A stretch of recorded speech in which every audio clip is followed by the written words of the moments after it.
tal? Soy Abel Plata Orozco y les presento la segunda sesión del curso breve de la historia de la Iglesia Presbiteriana en México. En esta segunda sesión vamos a estar viendo la conclusión de los primeros misioneros, tanto de Estados Unidos como de otros países como Inglaterra, que vinieron previo al establecimiento de la Iglesia en México. Pero también estaremos viendo los esfuerzos de los primeros cristianos mexicanos que establecieron grupos e iglesias antes de que llegaran los presbiterianos de Estados Unidos en 1872. Y lo interesante es que los primeros cristianos creyeron con la sola lectura de la palabra de Dios.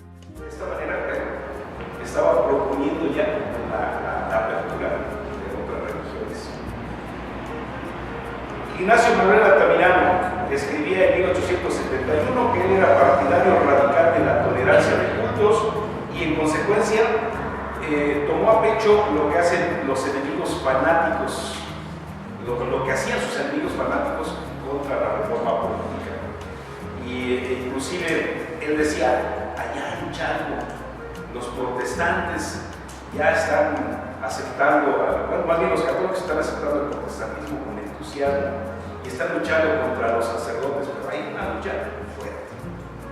Y él decía, si en Inglaterra los luteranos, no tengo mucha información, pero bueno, se le decía luterano a todo aquel protestante, los luteranos oprimieran a los católicos, yo estaría a favor de los católicos. La vida era liberal, no en favor de un grupo específico o de una denominación específica, sino liberal. Pero aquí es en ese contexto donde nos encontramos al más importante, a don José María Luis Mora, y más importante más para nosotros aquí en Guanajuato, porque es de aquí, nació en Chamacuero, y aquí hay un municipio que se llama Doctor Mora, pero el nombre completo es don José María Luis Mora. Este fue un destacado político, intelectual, es historiador, tiene varios libros de historia y también considerado como uno de los primeros exponentes del liberalismo. Él fue sacerdote, aunque también se metió a la masonería, y durante la presidencia de Valentín Gómez Farías impulsó una reforma educativa. Desde 1827 él entró en contacto con José María, con Diego Thompson, y algunos dicen que fue representante de la Sociedad Bíblica Británica y Extranjera aquí en México. Otros dicen, no, nada más vendía riqueza. De todos modos, fue muy importante en la distribución de las Biblias. A partir de ahí, no sabemos mucho, pero lo que sí sabemos es que había Biblias por todos lados. O sea, familias ya tenían la Biblia, ya tenían ahí su Biblia que la podían leer, o en algún lugar andaba por ahí la Biblia que podían leer. Parece entonces, bueno, ya la habían sacado del índice, ¿no? O no sé si todavía se tiene el índice, pero pareciera ser que ya lo habían quitado. El índice es el índice de libros prohibidos por la Iglesia Católica, que no debía leer la gente. Y si se encontraban, pues eran sujetos a tortura y a lo que correspondiera de parte de la Inquisición. Bueno, regresamos un poquito porque tenemos que ver esos esfuerzos, primeros esfuerzos de mexicanos y de misioneros extranjeros. En 1827 llega Diego Thompson o James Thompson, como su nombre en inglés, era representante de la Sociedad Bíblica Británica y Extranjera y promovía las escuelas castellanas y también promovía la lectura bíblica, era como quien dice un colector y buscaba gente que le ayudara a hacer ese tipo de trabajo, a vender Biblias. Era un trabajo interesante, inclusive regalar Biblias. Cuando había alguien muy interesado, pues tenía esa forma de la remata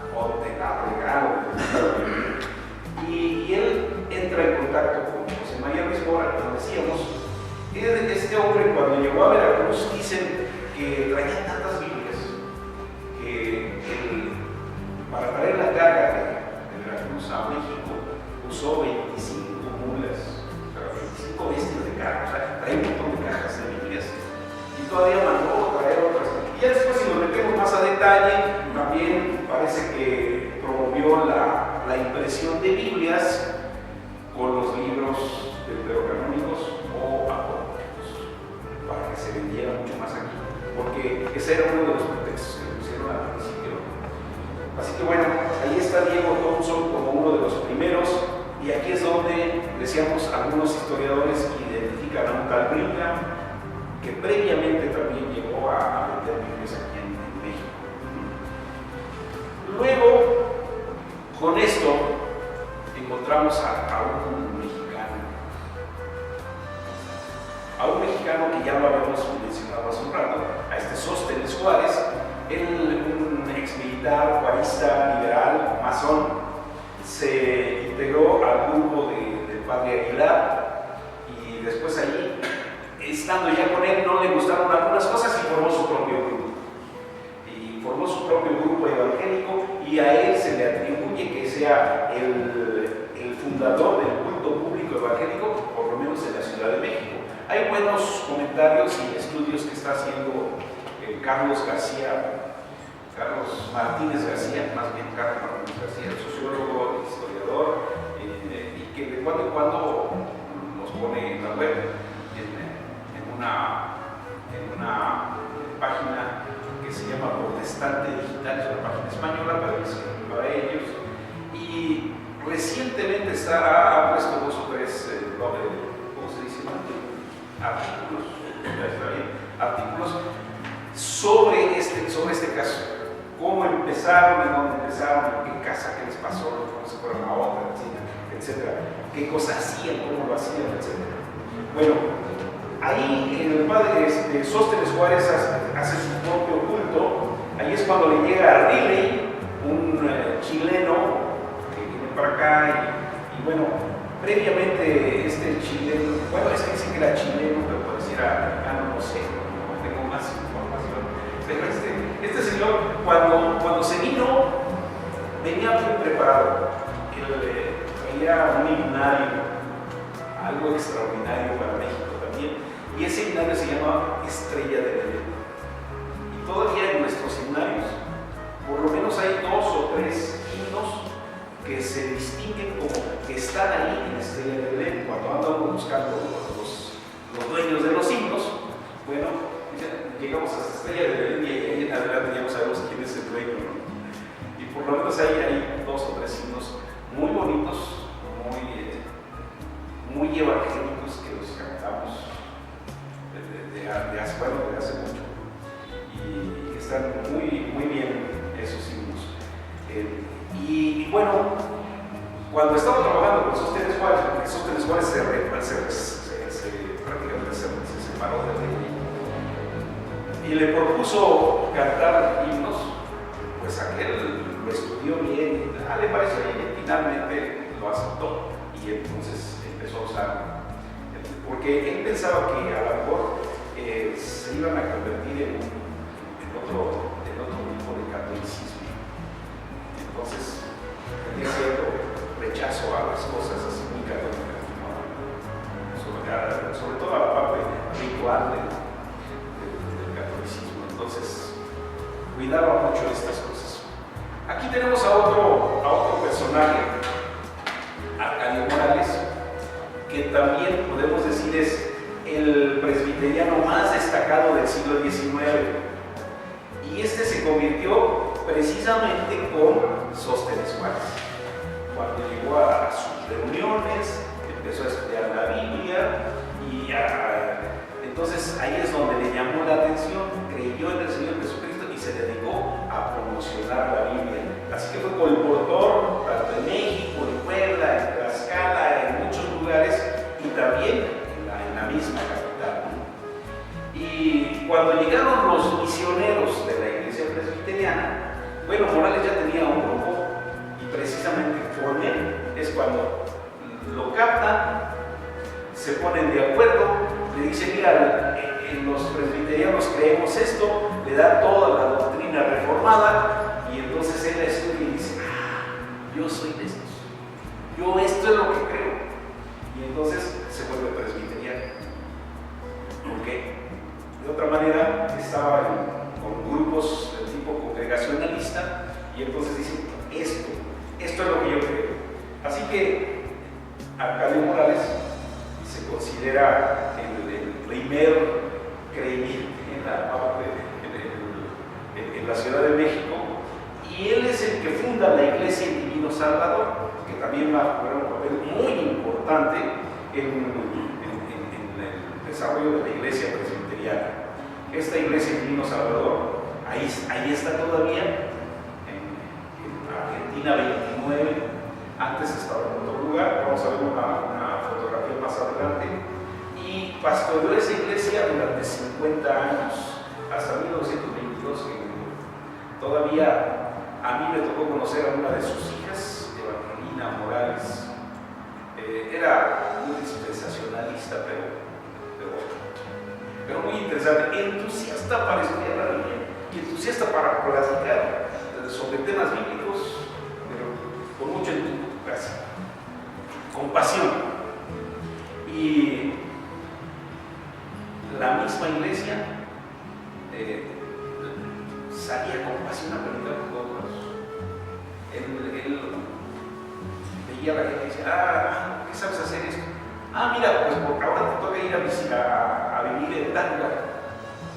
Y ya, vete a vivir allá y ahí vas a predicar y vas a armar una iglesia. Y por eso hay muchas iglesias que se llaman El Divino Salvador, porque salieron, o sea, plantó muchas iglesias y muchas se llaman El Divino Salvador. Posteriormente se formó un grupo precisamente en la misma iglesia de albañiles que hasta no solamente iban a predicar la palabra, sino que hacían las iglesias igualitas. Entonces, con la misma estructura, con una bóveda semicircular arriba, pero igualitas. Es un grupo de 4 o 5 albañiles que trabajaron en la construcción de la UNAM. Así que bueno, ese es otro momento para otra etapa. Y aquí encontramos a San Juan de Letrán, que después se las tiró el gobierno y les dio otra en lo que es ahora Argentina 29. Esta fue la fundada por Arcadio Morales y fue comprada, o sea, la iglesia misma la compró Merrill Hutchinson, porque él es el que tenía el dinero, y compró esta iglesia, que era una iglesia católica. Así que bueno, allí estamos con la iglesia El Divino Salvador, pero vamos a hablar de otro personaje también, Brígido Sepúlveda. A todos ellos, segurito que ya los tienen bien dominados por todo lo que ya tenemos ahí en el seminario. Este hombre nació allá en Nuevo León, en Villa García, 1845, muy humilde, era aprendiz de zapatero, pero un misionero le regaló una Biblia, y como su mamá lo había puesto algo así como para ser pupilo de un cura, para que luego fuera un ministro, claro, un ministro católico, entonces le pidió permiso a su maestro, al cura, de leer la Biblia que le había regalado, y le dio permiso. Así que leyendo la Biblia, creyó en el Señor Jesucristo. Se empezó a relacionar después con los misioneros y se considera el primer miembro y además el primer pastor de la iglesia en Monterrey.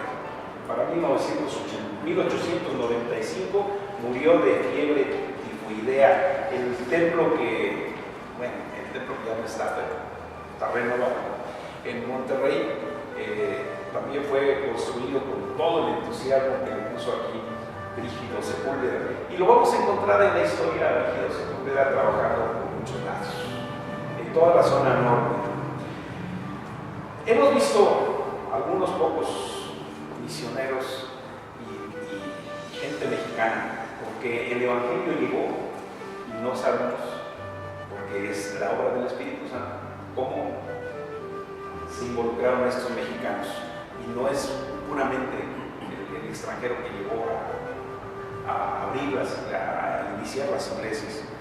Pero tenemos a dos personajes que se consideran los dos grandes precursores del Evangelio de la iglesia presbiteriana en México, y la primera persona es Melinda Rankin. Melinda Rankin, ella se vino desde 1852 a Bronzeville, después se pasó a Matamoros, y ella estaba muy interesada en predicar el Evangelio, pero también en poner escuelas para niños, para niñas, y estableció 14 centros de evangelización en diversos lugares del norte del país. Ella también no se puso de acuerdo con la Sociedad Bíblica Americana, y entonces la pusieron a ella como directora. Se dedicó a promover y a contratar a promotores de la Biblia, o sea, a colportores con recursos de la Sociedad Bíblica Americana. Después compró un edificio de un sacerdote que, por cierto, le costó mucho trabajo porque tuvo que ir a Estados Unidos, convencer allá a los hermanos, le dieron $15,000 y bueno, viene para acá y le dan el edificio, compra el edificio, lo repara y lo hace una capilla, lo hace una escuela y también internado. Muy trabajadora esta mujer, porque cuando se vino a México, se vino con sus propios recursos. Nadie la apoyaba, y ya después le empezaron a apoyar sus amigos. Y vale la pena leer el libro que narra su biografía. Es prácticamente una autobiografía que se llama 20 años entre los mexicanos.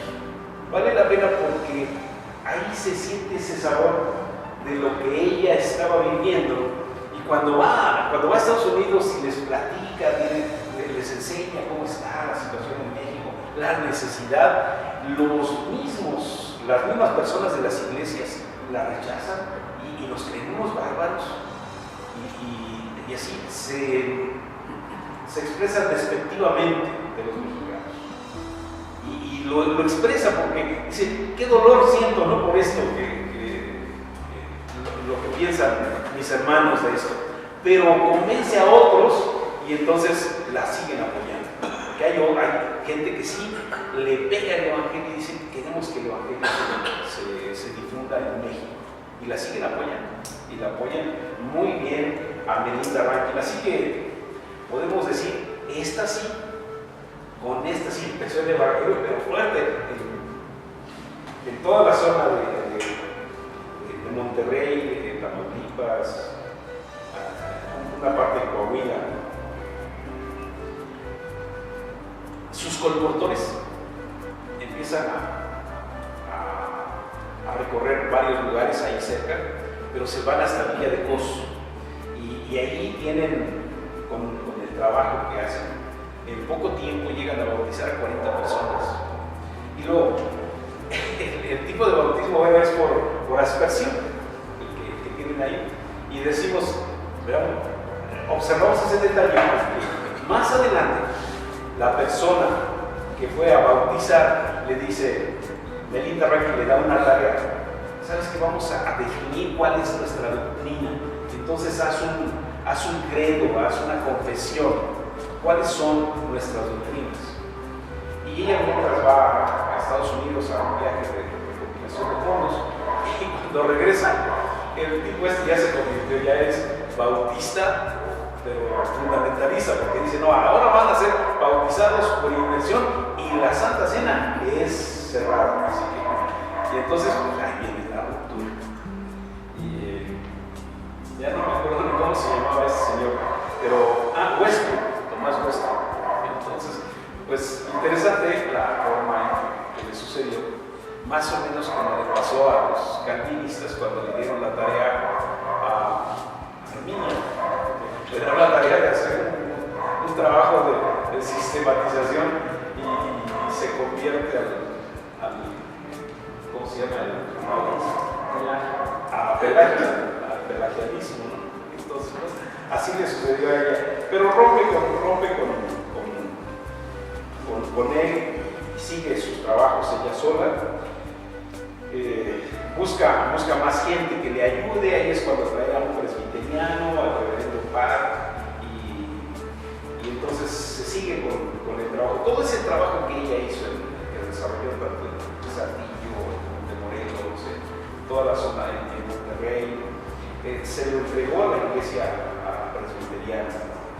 Por ejemplo, Brígido Sepúlveda, que ya hablamos de él, se quedó con la iglesia presbiteriana, que por cierto fue ordenado mucho tiempo después, pero se quedó con esa iglesia, o sea, la pastoreó. Y hubo cosas interesantes, porque de repente pues le llega un grupo, por ejemplo, de 12 personas que vienen de Agualeguas. Este es un lugar muy famoso porque de ahí viene uno de nuestros pasados presidentes de triste memoria.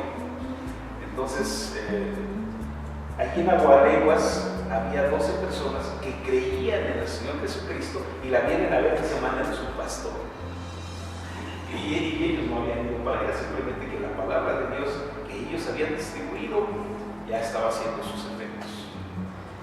Ya finalmente, la señorita Melinda Rankins ya se cansa, ya es grande y se regresa a Estados Unidos. Se le deja la tarea a tal Beveridge, reverendo Beveridge, y se regresa en 1872.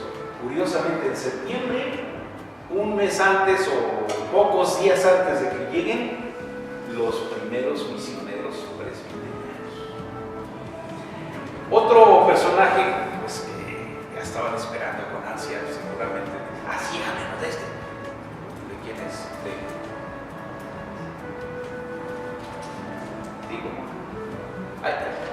Aquí está, Julio Mayet Prevost. Julio Mayet Prevost era un médico que vino con el ejército norteamericano en la invasión de 1847. Entonces viene y en el regreso se queda en Zacatecas. Obviamente, bueno, un buen nivel, médico, se empieza a contactar con gente de buen nivel, se hace amigo de un tal Cosío, y entonces Severo Cosío, cuando yo me acuerdo de Cosío, siempre me acuerdo de otro apellido que tengo que revisarme, es Severo Cosío. Y entonces, y Juan Amador, entonces habla con ellos, empieza a hacer amistad, finalmente se casa con la hija de Severo Cosío. Y ella misma, y luego su hija viene a trabajar como misionera también en esa zona del norte, una hija de Mayet Prevost Costillo. En su historia también se narra algo bien interesante. El primer converso fue José Yaguno, con quien toma la Santa Cena a mediados de 1859. O sea, nada más los dos. Es interesante, ¿no? Porque es la iglesia ahí. Ya él puede tomar la Santa Cena con otro hermano. Y queda su nombre registrado en la historia, José Yaguno como el primer creyente. Celebra cultos formales con Severo Cosío hasta 1869, antes de que vengan los americanos, pero él mismo, como conoce gente, empieza a mandar cartas, trata de convencer a los americanos a que vengan y convence a la Junta de Misiones de la Iglesia Presbiteriana del Norte. Así que él es el que trae a los presbiterianos del norte que llegan aquí en octubre de 1872, 1 de octubre llegan a Veracruz. Él pues se va, un poquito antes también se fue a Estados Unidos y ya no lo volvemos a ver hasta cuando regresa en una ocasión, porque lo invitaron a la dedicación del templo presbiteriano allá en la ciudad de Zacatecas en 1882, o sea, casi 10 años después. Muere en mayo de 1886. Este hombre es muy interesante porque deja sus cosas en Estados Unidos y se queda aquí en México, y quizás su primera intención no fue la predicación del Evangelio, pero como creyente no tiene más que predicar el Evangelio. Es más, quizá no lo hacía tan abiertamente hasta que se encontró por ahí a un talabartero. O sea, dicen, ¿qué es un talabartero? Es el que es como ahora las ferreterías, pero más cosas de cuero, cosas para los caballos, para los animales, aperos. ¿Y qué son aperos? Pero aperos también.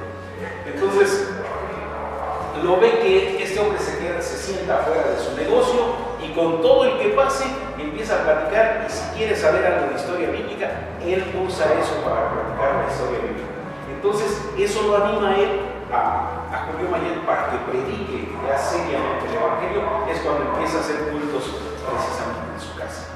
O sea, a veces necesitamos tener ese ánimo de otro para predicar el Evangelio. Y